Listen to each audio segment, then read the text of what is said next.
Pessoal, aqui mais uma vez com todos vocês para a gravação de mais um vídeo. E hoje eu gostaria de falar sobre a manipulação que a Igreja Universal do Reino de Deus exerce sobre a vida das pessoas. É claro que eu me refiro àquelas pessoas que se deixam manipular, que permitem ser manipuladas, porque elas se recusam a pensar fora da caixinha. Você já ouviu certamente essa frase alguma vez?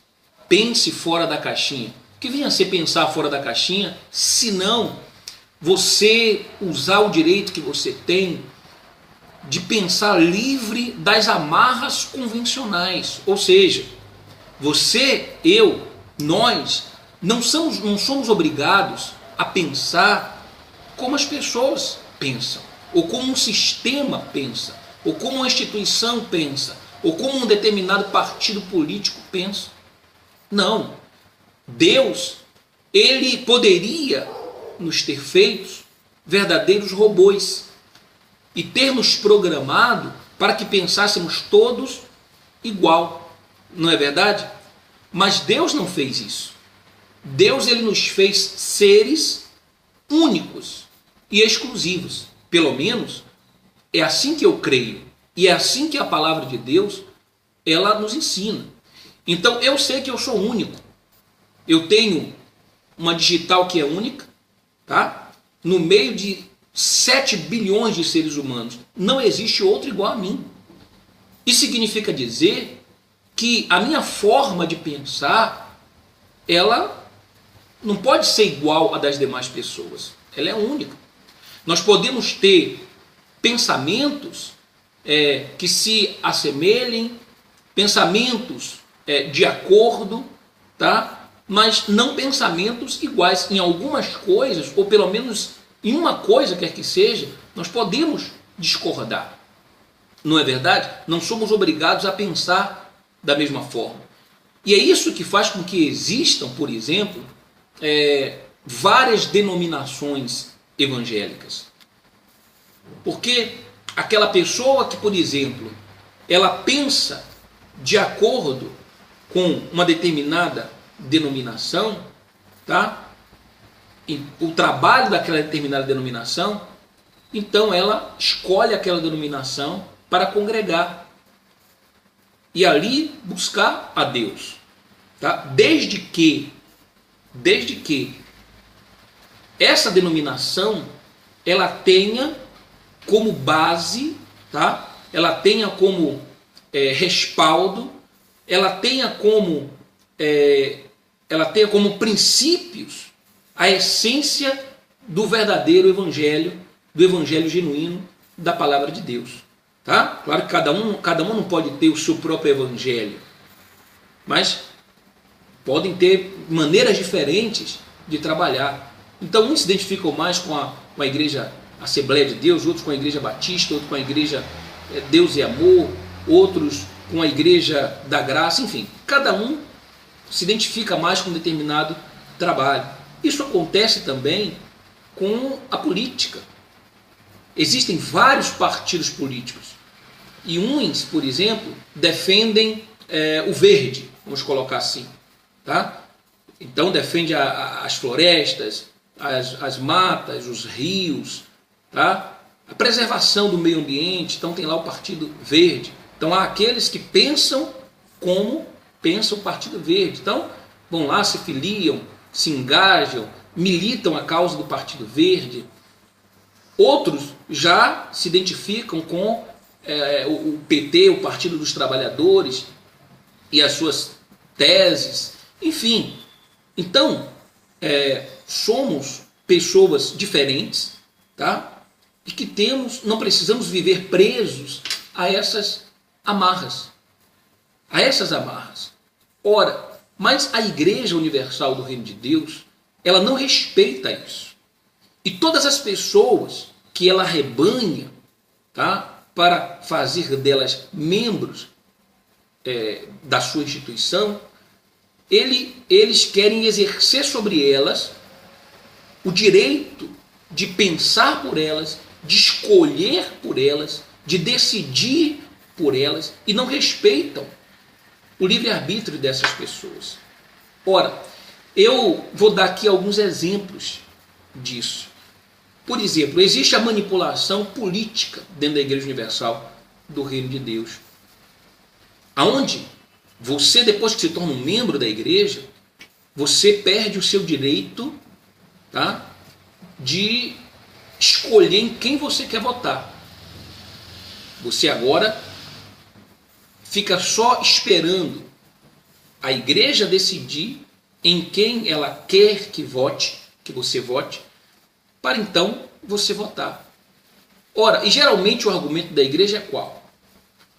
É que você tem que votar para defender a obra de Deus, tá? Porque a igreja, ela só pensa nos interesses dela. Isso é uma coisa bem clara. A igreja pensa nos interesses dela. Ela não está nem aí para os seus interesses, porque existem os seus interesses também. Não existem só os interesses da igreja. Você já parou para pensar sobre isso? Ou até o seu direito de pensar a igreja tirou? Não. Existem os seus direitos também. Por exemplo, você precisa garantir e se preocupar com o seu direito e o direito dos seus filhos à educação, o direito dos seus filhos e o seu direito à moradia, o seu direito dos seus filhos à segurança, tá? Ao saneamento básico, à infraestrutura, tá certo? Mas se você for falar isso, a igreja vai dizer para você: não, você tem que viver na dependência de Deus. Você tem que viver pela fé. O justo vive pela fé. Ora, então, por que a igreja também ela não vive pela fé? Então, ela não precisa de uma bancada de deputados ou senadores para defendê-la. Ela tem que viver pela fé e deixar que Deus a defenda. Não é verdade? Se ela tiver ali projetos de seu interesse, então se ela prega a dependência de Deus, então ela tem que viver nessa dependência, igual ela ensina que você tem que viver. Tá certo? E não depender do voto ali favorável ou contra da sua bancada de deputados ou da sua bancada de vereadores para defender os interesses municipais, enfim, tá? Então você pega tudo que é seu, o seu direito a voto, você pega, por exemplo, o seu dinheiro, tá? E você emprega tudo isso, todas as suas energias, toda a sua força, tudo que você tem para defender os interesses da igreja. E a igreja, ela não se preocupa com os seus interesses. Essa é uma realidade. Porque eu pergunto, o que a igreja faz por você? Quando você precisar de educação, quando você precisar de saúde, precise de saúde, precise de educação, precise de segurança, e peça à igreja ajuda para você ver se ela vai fazer alguma coisa por você. A igreja universal do Reino de Deus, estou falando aqui da igreja universal do Reino de Deus, porque é a igreja que eu conheço, tá? Posso falar com propriedade. Eu conheço, eu falo com conhecimento de causa. A igreja universal do Reino de Deus, ela não se preocupa com ninguém, com nenhum dos seus membros, com nenhum dos seus obreiros. Vá você, obreiro que está desempregado, pedir emprego na igreja. Pelo contrário, ela, quando tem que fazer demissões, ela demite impiedosamente. Ela não quer saber se você tem família, ela não quer saber se você tem filhos, ela não quer saber de absolutamente nada. Quando ela tem que expulsar, por exemplo, um pastor, ela expulsa ele como se fosse um cachorro, rechaçando, escorraçando. Ainda essa semana eu recebi uma mensagem de um casal que eles ficaram 17 anos na obra e saíram, tá? E estão sendo tratados igual cachorro. Isso é uma prática abusiva e desumana da Igreja Universal do Reino de Deus. Eu me recordo de uma obreira, isso lá da igreja de Piripiri. Vocês que me assistem aí da igreja de Piripiri vão saber exatamente de quem eu estou falando. Eu não vou citar nomes aqui, tá? Mas vocês sabem de que eu estou falando. Essa obreira, ela ficou 30 anos como obreira. Para vocês terem uma ideia, quando eu entrei na igreja, em 1988, ela já era obreira há muitos anos. Tá? Ela já era obreira há muitos anos. E ela ficou 30 anos na igreja. E nesses 30 anos, eu posso dizer que ela era, se não a mais dedicada, se não a mais fiel, ela era uma das mais. Tá? Olhe lá se não tenha sido a que foi mais fiel, mais dedicada à igreja. Se dedicou ali 30 anos. Muito bem. Ela lutava para levar o seu marido, o seu esposo para a igreja. E nos últimos 2 anos dela dentro da instituição, ela conseguiu levar o marido para a igreja. E esse marido, ele também se tornou tão dedicado, tão fiel, que ele chegou a dizer para ela o seguinte: olha, mesmo depois de morto, eu quero que você continue pegando o boleto, tá? O boleto de colaborador, e continue pagando, mesmo depois da minha morte. Olha o grau de fidelidade desse homem. Olha o grau de comprometimento e de entrega a essa instituição desse homem. Esse boleto que eu estou falando aqui é um boleto que a igreja não tinha ele, inclusive. Trabalhava com dízimos, ofertas, sacrifícios. Mas aí um belo dia, o bispo Macedo reúne os bispos e diz o seguinte: olha, muitos dos nossos membros estão ajudando a igreja internacional da graça, do R.R. Soares, e se tornando patrocinadores. Sabe aquele boletozinho que a igreja da graça dá, de patrocinador, e a pessoa vai até um banco e paga o valor de R$30. E ele descobriu que o R.R. Soares tinha 2 milhões de patrocinadores no Brasil. Então ele logo fez a conta, porque os cifrões logo vieram aos olhos dele, porque é assim. Tá? Tudo que representa dinheiro, então o bispo Macedo logo ele se interessa naquilo. E ele manipula pastores, obreiros, membros em favor dessa causa. Então nós fomos reunidos e ele disse o seguinte: olha, 2 milhões de patrocinadores tem o R.R. Soares. Se multiplicarmos isso vezes R$30, que era a doação na época, lá no ano de 2007, tá? Daria 60 milhões por mês, só daqueles patrocinadores. Então o que o bispo Macedo fez? Ele instituiu na igreja também um boleto. Só que a diferença é que ele, ao invés de colocar o número de patrocinadores, para não copiar muito, né? Porque a cópia já estava ali, como diz o outro, cuspida e escarrada. Mas ele colocou o número de colaboradores. Então a pessoa ia, pegava aquele boleto nos cultos, tá? E tinha uma data específica para ele lá pagar. E aí ela ia até uma agência do banco, se não me engano Bradesco na época, e pagava, tá? Aquele valor. Então esse homem, esse esposo dessa obreira, ele ia lá e pagava todo mês, fielmente, além dos seus dízimos, além das suas ofertas, além do seu sacrifício, ainda tinha um boleto, além do jornal Folha Universal, ainda tinha um boleto. Então era sacrifício, fogueira santa, dízimos, ofertas, jornal que ele tinha que comprar e ainda também o boleto que tinha que pagar mensalmente. Tá? Muito bem. O que aconteceu?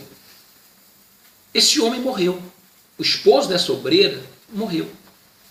E quando ele morreu, eu me lembro que eu morava em Piripiri nessa época, e ela falou com o pastor, naturalmente, né? O marido havia falecido, e pediu ao pastor que fosse alguém para fazer a cerimônia de sepultamento. Então, geralmente, se reúne ali e dá uma palavra. Alguém, um pastor, tá? Se reúne, vai lá e dá uma palavra, uma mensagem para os familiares que estão ali presentes, uma mensagem de conforto, uma mensagem de ânimo, de fé. E ela pediu isso ao pastor. E eu pergunto para você, será que essa mulher que se dedicou 30 anos, incansavelmente, tá? O marido dela, que era tão fiel, será que ela estava pedindo muito? Pedir a presença de um pastor para dar uma palavra num velório, pasmem vocês, mas primeiro, a igreja, ela não permite que seja feito ali nas suas dependências, tá? Cerimônia de sepultamento. Tanto é que a cerimônia de sepultamento do esposo dessa obreira foi feita numa igreja batista. Na rua em que eu morava tinha uma igreja batista, ali em Piripiri, tá certo? E ali na igreja batista, quer dizer, ela era obreira há 30 anos da igreja, dando seus dízimos, as suas ofertas, seus sacrifícios, pagando boleto de colaborador, ajudando com o jornal. E na hora que morre o marido, então é a igreja batista que vai e abre as portas para que seja feito ali o funeral. Pasmem vocês, mas não foi nenhum pastor e nem nenhum representante da igreja, vamos lá, que por um motivo de força maior o pastor não pudesse ir, tá? Porque nessas horas eles nunca podem. Mas diga assim para eles: olha, eu tenho aqui um dízimo de 10 mil reais, de 20 mil reais aqui em casa. O senhor pode vir aqui receber esse dízimo? Eu não estou podendo levar, o senhor pode vir aqui, que com 10 minutos ele estará na sua porta para pegar o dízimo. Ele larga o que ele estiver fazendo e vai buscar o dízimo. Essa é a realidade. Essa é a realidade. Mas, como morreu alguém, e aquilo ali representa para eles o quê? Um dizimista a menos, um ofertante a menos, menos um para comprar o jornal Foro Universal, menos um colaborador para pagar o boleto, menos um para poder encher a igreja. Então agora eles estão ocupados. Tá certo? Mas isso é o que a Bíblia ensina que caracteriza o verdadeiro e o falso pastor. O falso pastor, quando ele viu o lobo, ele foge. Ele larga a ovelha sozinha e foge. Tem pessoas que me criticam dizendo que eu estou falando mal dos homens de Deus. Não. Eu estou falando mal, tá? E não é mal, não. Eu estou falando a verdade sobre os falsos pastores. É diferente isso. É muito diferente isso. Então, se eu estou errado em falar dos falsos pastores, então a Bíblia, se quer dizer que a Bíblia está errada, porque a Bíblia lá em João 10 fala dos falsos pastores. Inclusive, o ladrão que a Bíblia chama lá, que vem somente para roubar, matar e destruir, não é o diabo, não. Essa interpretação de que o ladrão é o diabo está errado. Esse ladrão é o pastor, falso pastor. Aquele que abre uma igreja para roubar as pessoas. Tá certo? E como é que você sabe que ele é ladrão? Que ele é falso pastor? É na hora que a ovelha precisa de alguma coisa dele, está correndo risco, ameaçado pelo lobo, ele foge e deixa ela desamparada, à mercê das bestas feras. Tá certo? Então, eles não mandaram nenhum pastor, nenhum representante. Como filho dessa senhora, dessa obreira, ele me conhecia, tá? Era muito meu amigo, e eu morava ali na rua onde a mãe dele morava, e na rua onde era essa igreja batista, e o sepultamento, o velório ia ser ali. Então ele me pediu, esse pastor, tá? Filho dela, me pediu que eu fosse lá dar uma palavra. E olha, que nessa ocasião, eu já não fazia parte de nenhum ministério. Eu não fazia parte de nenhuma denominação. Tá? Eu não estava exercendo o ministério de pastor, de bispo, mas como ele me fez um pedido e era um amigo, então por consideração, eu fui lá, tá? no velório, e dei uma palavra. Tá certo? Dei uma palavra, fiz uma oração ali, pelos presentes, muito bem. No dia seguinte, essa obreira, ela estava sofrendo todos os tipos de pressão, todo tipo de enfim, ela estava recebendo todos os adjetivos negativos que você possa imaginar, porque ela permitiu que eu, tá, que não era mais pastor nem bispo da Igreja Universal do Reino de Deus, desse uma palavra, fizesse uma oração no velório do seu esposo. Mas veja se isso tem cabimento. Veja se isso tem cabimento. Olha o grau de manipulação. Porque se fossem só os pastores que estivessem criticando aquela obreira, tudo bem. Mas outros obreiros criticaram. Isso é fruto da manipulação. Eles manipulam a tal ponto as pessoas que elas não conseguem enxergar esse tipo de coisa. Tá certo? Quer dizer, eles nem vão e nem permitem que outras pessoas elas quer dizer, nem foram e nem permitiram que outros fossem. Tá? Quer dizer, se sentem donos da vida da pessoa. Eu me lembro que quando eu entrei na igreja, então havia uma manipulação política. Uma manipulação política. E na época, em 1988, o presidente era Fernando Collor. Era Collor contra Lula. E naquela época a igreja, para que nós viéssemos votar em Collor, porque ela apoiou Collor, então o que ela dizia? Olha, Lula, ele é um sapo barbudo, chamava Lula de sapo barbudo, e dizia que ele era o próprio diabo. Lula é o próprio diabo. Então eu lembro, eu era jovem naquela época, tá? Tinha meus 16 anos de idade, vesti uma camisa do Collor, fui para a rua panfletar, tá? Na porta da igreja, enfim, era Collor, Collor, Collor, Collor. Lula era o diabo. Muito bem. Collor sofreu impeachment, tá? E isso provou que a igreja orientou errado. E cadê a direção do Espírito Santo? Para você que defende a igreja e fala, não, a igreja é dirigida pelo Espírito Santo. E cadê a direção do Espírito Santo? Votou errado. Orientou seus membros, obreiros e pastores a votarem errado. Muito bem. Passaram-se os anos e aí, de repente, olha a igreja apoiando Lula. E aí, ela obriga os seus pastores a falarem de Lula. Agora, imagine o pastor que um dia disse que ele era o diabo, agora ir lá no altar e dizer que ele é Deus. E os membros que não se ousem a questionar. Mas espera aí, como é que o diabo virou Deus? Porque se questionar, vai dizer, olha, o servo não pode questionar, tem que obedecer.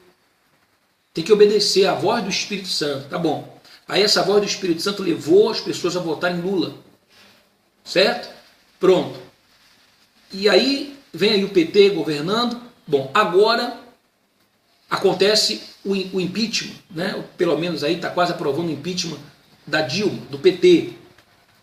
O que é que a igreja faz?